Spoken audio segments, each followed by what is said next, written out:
चंदनक्यारी के सिताराला स्थित धनबाद सीमा के दामोदर नदी किनारे विगत 3 महीनों से बीसीसीएल के भौरा कोयलवरी प्रबंधन द्वारा गिराए जा रहे कोयले का मलबा डंपिंग को रोकने को लेकर स्थानीय ग्रामीणों का आंदोलन जारी है। इसी दौरान 4 दिनों से मासस के चंदनक्यारी इकाई द्वारा निरसा के पूर्व विधायक अरूप चटर्जी के नेतृत्व में सीतानाला स्थित दामोदर किनारे गिरधारी मंदिर के समीप अनिश्चितकालीन धरना जारी है, जिसके समर्थन में रविवार को पहुंचे जमशेदपुर पूर्वी के विधायक व दामोदर बचाओ अभियान के संयोजक सरयू राय ने कहा कि कोयलवरी के मलबे से दामोदर नदी व किनारे स्थित जंगली पेड़ पौधों के अतिक्रमण के साथ ही नदी का पानी व स्थानीय दर्जनों गांव प्रदूषण की चपेट में है, जिससे ग्रामीणों में कई भयंकर बीमारी पैदा हो रही है। साथ ही यहां फसलों व मवेशियों को भी भारी नुकसान पहुंच रहा है। उक्त मलबे की डंपिंग को रोकने के लिए यहां ग्रामीणों की ओर से लगातार आंदोलन करने के बावजूद भी बोकारो व धनबाद जिला प्रशासन समेत बीसीसीएल अधिकारी एवं प्रदूषण नियंत्रण विभाग द्वारा किसी प्रकार की कार्रवाई नहीं की गई, जो अत्यंत ही निंदनीय है। उन्होंने कहा कि इस दिशा में जल्द ही उक्त प्रबंधन व प्रशासनिक अधिकारियों के विरुद्ध आपराधिक मामला दर्ज करवाने की प्रक्रिया शुरू की जाएगी। अरूप ने उग्र आंदोलन की चेतावनी दी। निरसा के पूर्व विधायक व मार्क्सवादी नेता अरूप चटर्जी ने कहा, यहां कोयले का मलबा डंपिंग नहीं रुकी तो उग्र आंदोलन जारी करते हुए सड़क से लेकर बीसीसीएल व प्रशासनिक कार्यालय समेत विधानसभा व लोकसभा तक आंदोलन की जाएगी। इससे पूर्व विधायक सरयू राय ने मानपुर मोड़ में भाजपा कार्यकर्ताओं ने जोरदार स्वागत किया। मौके पर मार्क्सवादी नेता दिलीप तिवारी, दिलीप ओझा, लालमोहन रजवार, भाजपा नेता सागर लाल महता, निर्मल धामी, दक्षिण महता, भागवत धामी आदि मौजूद थे। मैनेजमेंट को इस पर ध्यान रखना चाहिए था और खास करके जिस नदी मतलब पूरी झारखंड एवं बंगाल के बैकबोन है, इसी नदी से सारे लोग पानी पीते हैं एवं इस पर जीवित हैं। तो इसको साफ रखना एवं इस इलाके को पोल्यूशन मुक्त रखना हम समझते हैं जो बीसीसीएल की जिम्मेवारी। सीएमडी से बात करेंगे इमीडिएटली और आज भी भेंट होगा सीएमडी से, तो हम बात करेंगे और नहीं होती तो फिर आंदोलन की रास्ता अपनाएंगे। आगे कुछ रोड साथियों का जो भी निर्णय होगा उसी पर हम लोग अमल करेंगे। सर, ये कितने दिन तक आंदोलन चलेगी सर? अभी तो अनिश्चितकालीन शायद धरना का ये लोन है, नहीं होगा तो आगे के दिन में हम लोग लड़ाई को और तेज कर देगा काम। देखिए, आज सीएमडी से हमारी वार्ता होने वाली है, हम देखते हैं सीएमडी से वार्ता करेंगे इस मासस के कार्यकर्ता जो इस गांव के हैं, आसपास के लोग, ये सभी ग्रामीण जनता धरना दे रही है। मुझे 3 दिन पहले खबर किया था इन्होंने, मैंने कहा समय निकाल के आऊँगा, तो आज मैं आया हूँ ये देखने के लिए कि किस तरह से जो ओवर बर्डन है ओपन कास्ट माइनिंग का, वो नदी में गिराया जा रहा है। नदी के क्षेत्र का अतिक्रमण कर लिया है। उसके किनारे सैकड़ों पेड़ हैं, कुछ पेड़ दब गए हैं, कुछ आधा, कुछ चौथाई दबे हुए हैं, ये सब दिखाई पड़ रहे हैं। प्रदूषण नदी में आ रहा है। हम लोगों ने बड़ा संघर्ष किया, तब दामोदर का पानी स्वच्छ हुआ था औद्योगिक प्रदूषण से। अब ये फिर ऐसी गतिविधियाँ चलती रहेंगी तो हम लोगों के मेहनत का, आंदोलन का तो कोई मतलब नहीं रह जाएगा। आज मैं यहाँ इसलिए आया हूँ कि सबसे बड़ी बात पहले तो है कि यहाँ के लोगों में जागरूकता है। ये लोग मुझे खबर कर देते हैं और खबर करते हैं तो मैं कार्रवाई कराता हूँ। अब ऐसी स्थिति आ गई है कि हमारे यहाँ सारे नियम कानून बने हुए हैं। जल प्रदूषण अधिनियम बना है, वायु प्रदूषण अधिनियम बना है, पर्यावरण संरक्षण अधिनियम बना है। पर्यावरण संरक्षण अधिनियम के धारा 19 ने जवाबदेही दिया है कि कौन ऑफिसर जवाबदेह हैं, और उस जवाबदेही के तहत उनको सूचना जाएगी 60 दिन की।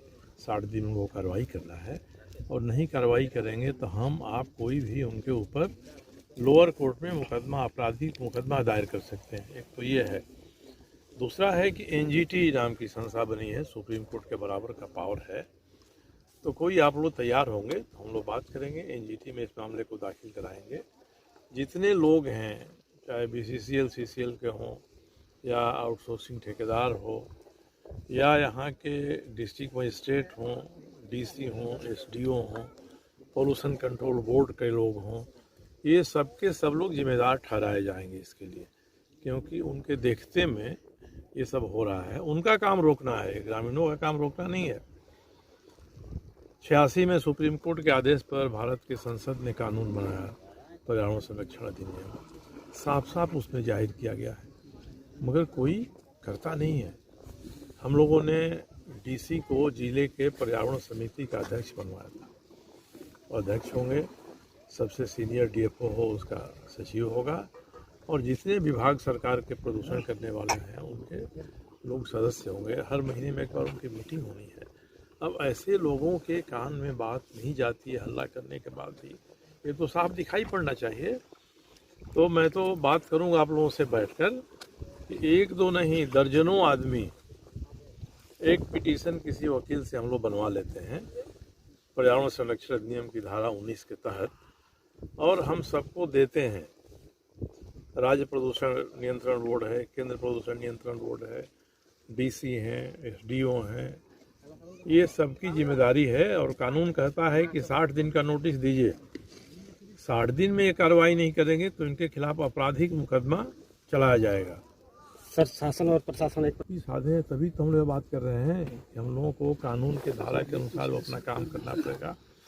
धरना दे रहे हैं हम कई दिनों से, आगे भी धरना देंगे। आप तो धरना दे रहे हैं समय निकाल के आप, तो थोड़ा सा हम लोग जो नियम कानून बना हुआ है उसके अनुसार 60 दिन की नोटिस दें इन लोगों को, और ये सबके सब दौड़ेंगे, कचहरी में दौड़ेंगे, और इनके ऊपर कार्रवाई होगी, आपराधिक कार्रवाई होगी, वो क्रिमिनल मुकदमा दायर होगा, ये कानून कहता है। तो हम लोगों को थोड़ा कानून का भी सहारा लेना चाहिए।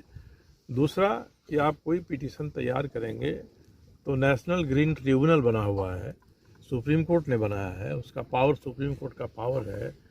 वहाँ आप जाएंगे, सब समन होंगे, सब पर फाइन होगा और सब पर कार्रवाई होगी। और हम लोग तो ये मांग करेंगे कि आपने नदी को जो नुकसान पहुँचाया ओवरबर्डिंग डंप करके, इसको आप हटवाइए।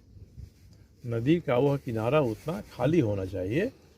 तो इसके लिए हम लोगों को दोनों तरीका अपनाना पड़ेगा। एक तो जन आंदोलन का है जिसको आप कर रहे हैं, दूसरा कानून ने जो हमको अधिकार दिया है उसके अनुसार ये बड़े बड़े अधिकारियों पर 60 दिन के भीतर ये कार्रवाई नहीं करते हैं तो इनके ऊपर मुकदमा होगा। सर, इससे पहले भी आप एक बार आए थे, उस समय आप बोले थे इजरी और नदी में इलेक्ट्रिसिटी के द्वारा जो प्रदूषण किया जाए बंद कर दिया जाएगा, परंतु ना इजरी में और ना नदी में प्रदूषण बंद हुआ। क्या अब एलपी सिंह को बंद कर पाइएगा? एलबी सिंह कोई मतलब नहीं, एलबी सिंह से कोई मतलब नहीं हम लोगों को। एलबी सिंह तो ठेकेदार हैं, भारत सरकार की कंपनी है बीसीसीएल। हम लोगों को बीसीसीएल से मतलब, उसके अधिकारियों से मतलब है। एलबी सिंह कहाँ आते हैं? एलबी सिंह को जो दंड मिलेगा कानून के हिसाब से हम उनको पार्टी नहीं बना सकते हैं। हम बीसीसीएल को बनाएंगे, डीसी को बनाएंगे, धनबाद और बोकारो दोनों के डीसी को बनाएंगे, और प्रदूषण नियंत्रण बोर्ड के जो लोग हैं राज्य केंद्र के, उनके अधिकारियों को बनाएंगे। तो यही तरीका है।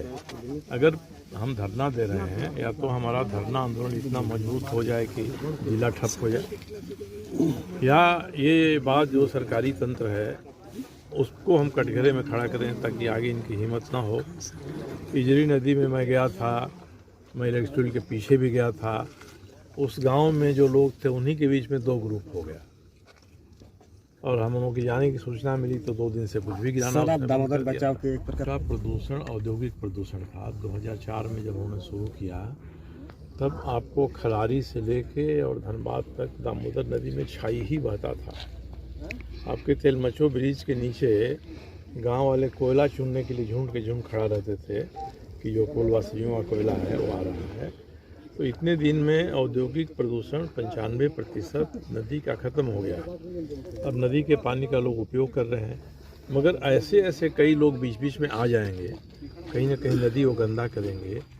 तो हमको ये भी देखना है, और जहाँ जहाँ आप जैसे लोग हैं कहीं भी थोड़ा प्रदूषण करते हैं, लोग मुझको सूचना करते हैं, फ़ोटो भेजते हैं, मैं कार्रवाई कराता हूँ उन जगहों पर। यहाँ भी हम लोग कार्रवाई कराएंगे। और एक जगह तो कोई आने वाले हमको बता रहे थे यहाँ तो नदी के किनारे डंपिंग किया, और नदी के भीतर ही इलीगल माइनिंग हो रहा है। दामोदर नदी के भीतर हो रहा है माइनिंग।